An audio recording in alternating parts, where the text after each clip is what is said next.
The Canadian Space Agency and the German Aerospace Center are among those chosen.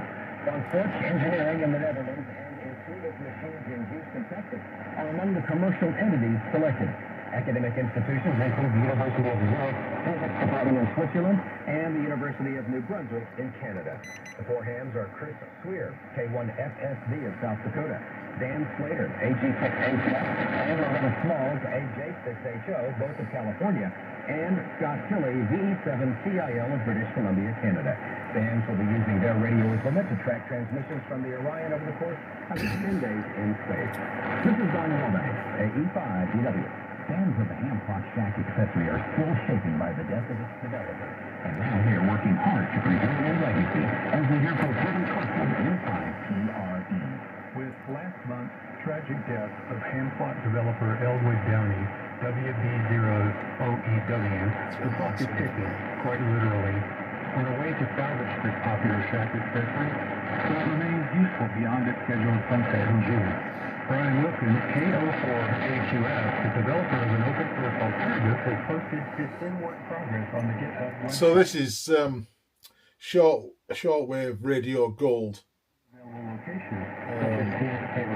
from Germany. National Oceanic and Atmospheric Administration. The final iteration of ham clock is version 4.22, with no further maintenance possible on its spinning up backend. News, propagation updates, DX, and other data will no longer be delivered to the conditions have been awful today. Brian was not involved in the creation of the original ham clock. He said this replacement project is free open source Linux-based systems and now quote, my own motivation and passion, end quote. He told Newsline in an email, quote, the goal is preservation, not reinvention. Keeping ham clock working exactly as intended for years to come, end quote. To see the work underway, follow the link in the text version of this week's headline script at erlive.org. TRE.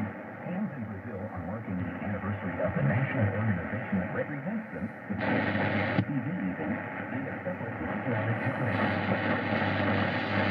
We have those details from Jeremy Booth, G4NJH.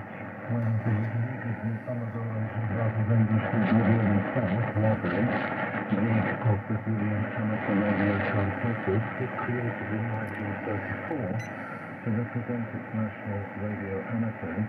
It was to be almost 3 decades before anyone was operating an amateur radio satellite. Now, however, hams in Brazil have a choice of many such satellites. And to celebrate the 92nd anniversary of the late founding, they've chosen the Russian QS-1K1, or RSLILS, to transmit SSTV imagery between the 6th and 9th of February. The transmissions are on 437.665 megahertz, and we've also chosen Robot 36 on every 3 minutes. Any operator who receives the imagery will be eligible for special certificates. Hams with a more terrestrial interest are being invited to chase 28 special anniversary call signs, which are on the air from the 1st of February to the 1st of March. The call signs represent each region of Brazil, and according to a Facebook post, present close to unique opportunities for fellowship, cultural and technical exchange, and friendship. Values that have always been at the heart of library. This is Jeremy Booth, G4NJH. With the QSMA-8B of the Oxford Train satellite in March of 1965, a hand Switzerland and Ireland Germany switched the shape of satellite QSO technology. This is the first wireless radio, and one of AMSAT 18 in Switzerland, and one Orion with the S-41 Origin trophy. John Williams, VK4JJW, has those details. With a global satellite community when Hayes Rudolph Lauber, HB9RG, and Alphonse Haring, DL6EZA, made their pioneering satellite QSO. There's 2 frequencies for this. 6160 is the next one. Gave rise to a new 6160.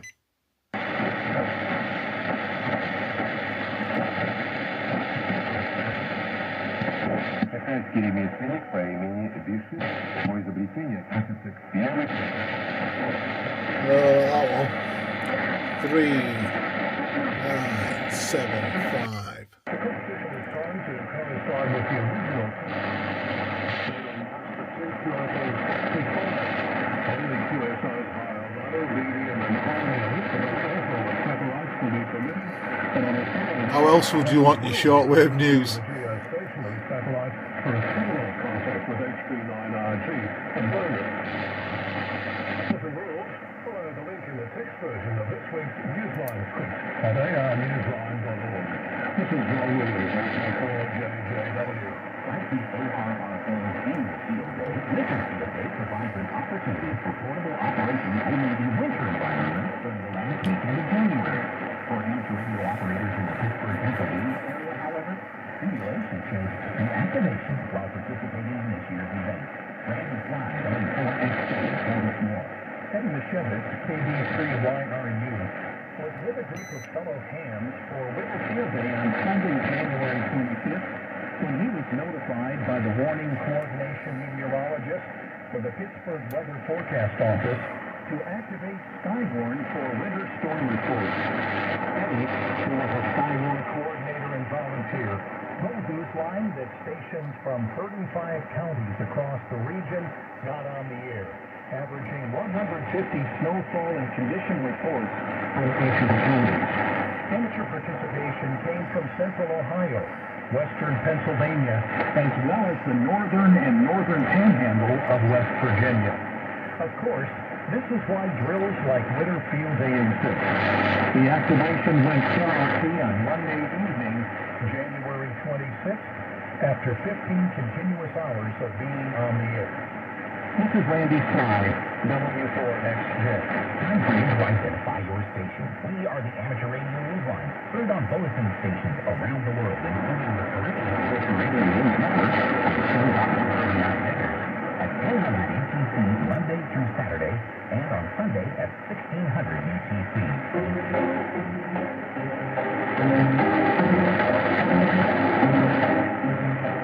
Shortwave Radio. Your sound is so yummy. Registration has opened for the annual Ham-Sci Workshop, which this year will be held in Connecticut and hosted by the ARRL on the campus of Central Connecticut State University. The dates are March 14th and 15th. The workshop will be discovering science through ham radio and will showcase how ham-sci's cooperative relationships between researchers and radio operators will be involving relevant examples in weather studies, propagation assessment, and ionospheric research. Visitors will have an opportunity to visit the Northern Connecticut headquarters of the ARRL, where licensed hams will be able to get on the air on the Highland Air Maximum Memorial Station, WAAW. Although the two-day event has been run for in-person attendance at the New Britain, Connecticut University campus, plans are in the works to provide opportunities for virtual attendance. Details will be announced close to the date of the workshop. Registration information at the link in the text version of this week's newscast at arnewsline.org. One of the many amateur radio events happening around the time of International Women's Day in March will be near New York State's scenic Erie Canal. Andy Morrison, K9AWM, tells us what's being planned. It's a YL POTA party, and this one on Saturday, March 7th, isn't just for licensed amateurs, but those who are interested in experiencing the beauty of Pineway Pond Park in Fisherport, New York. The site along the Erie Canal is designated US 6532 within the POTA system. YL will be spending the day at the cabin known as Owens Lodge within the park. The organizers, Angela, N3ARB, and Matt, K2EAG, have invited YLs of all ages to participate and either bring their own radios or share others' rigs. The start time is 9 a.m., and everyone will be permitted to stay until the park's 9 p.m. closing time. This is an independent event and not sponsored by the Parks on the Air organization. International Women's Day is observed this year on Sunday, March 8th. The YL POTA party is timed to coincide with International Women's Day, which provides an opportunity for YLs to celebrate women in amateur radio. If you are interested, send an email to Angel, N3ARB, and Matt, K2EAG, at brown@brownbuffalo.com. So we could have a look at, let me just knock this one down. Can I put this one there?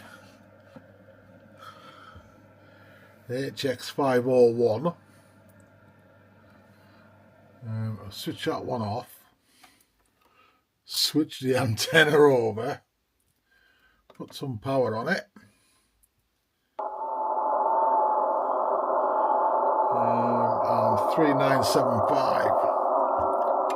3975 in.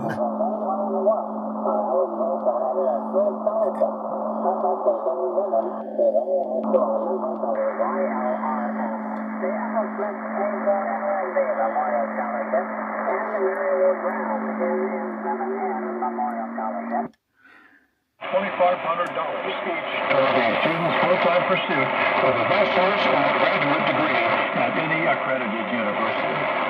Students are enrolled in part-time studies and apply for the Martha Wessel K0EPE Memorial Scholarship. Those students must be involved with part-time work or have roles as family caregivers or stay-at-home parents. For details or an application form, visit the YLRL website at ylrl.net and search for scholarships. This is Jack Carter, W8ISH. In the world of DX, Eli DV0VR is on the air as D4VR. So obviously this is the Tecsun H-501, H-501x. Iota number AF086 on the 6th through the 11th of February, and again on the 19th. This one is normally in my bedroom, just to have a tune round. Michael, OE6MDG, is using the call sign OE6MDG from Mauritius, Iota number AF049, until the 23rd of February. This is for him on 40 meters, where he is using CW, SSB, and some FT8, FT4. Okay. Well.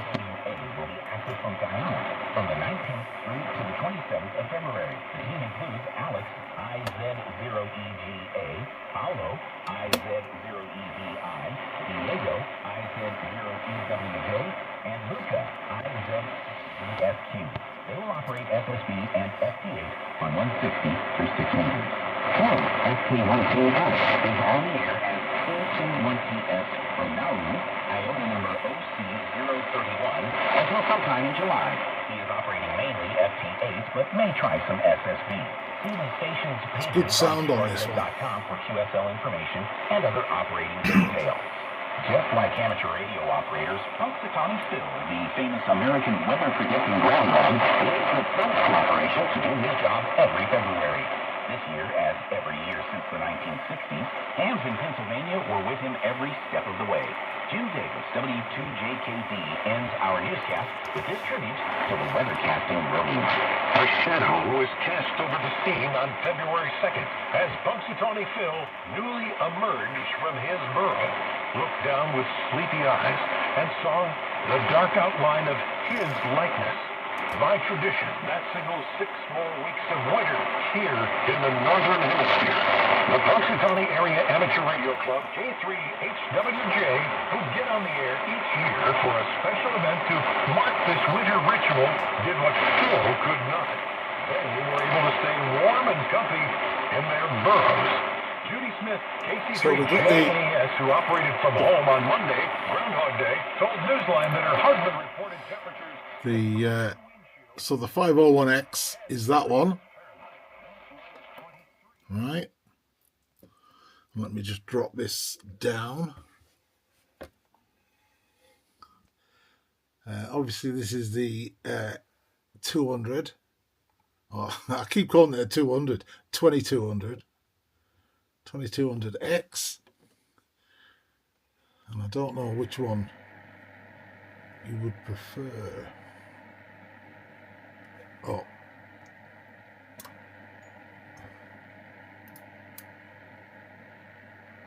I am on the right antenna, aren't I?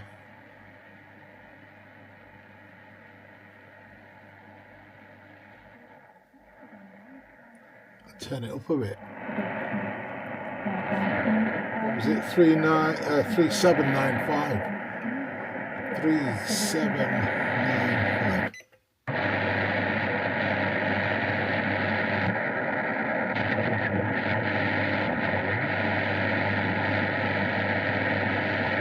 3975.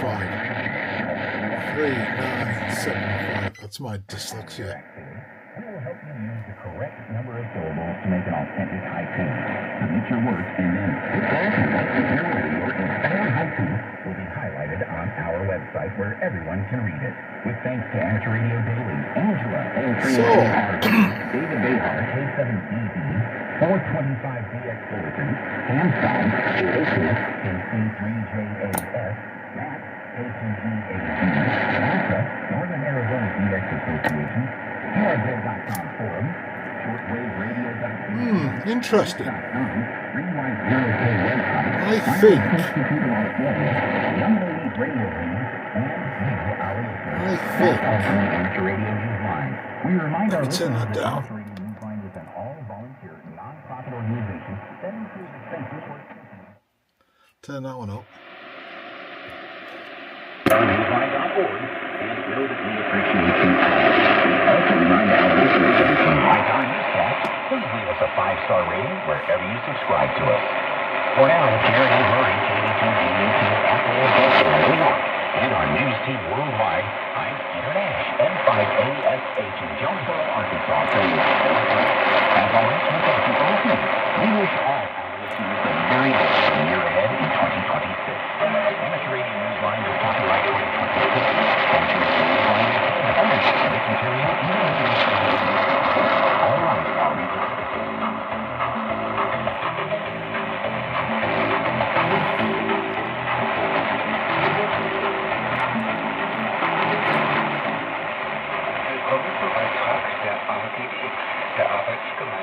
Okay, let's knock that one back off. And turn that one up. In der Stadt Libanon, im amerikanischen Bundesstaat Tennessee in den USA. Betreiber und Eigentümer ist Shortwave. Der Sender ist offiziell an dessen Organisation Leap of Faith Incorporated lizenziert und größtenteils an das Missionswerk Scriptures for America verpachtet.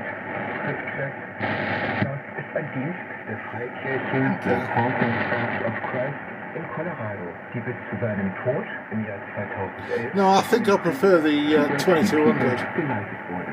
Der Kurzwellensender WTDW wird seit seiner Although the HX501 is a nice radio. I think you can go back in the bedroom. 5920, 9475 und 9000. Obviously this is in German now, so we can stop that. But yeah, I just wanted to do a comparison. I'll listen to the playback and make a decision there, but initially I think I still prefer this one.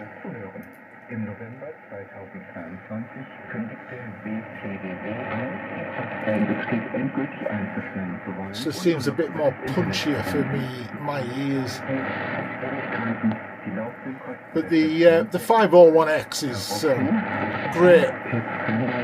I have that in the bedroom just for listening around CW. 80-40,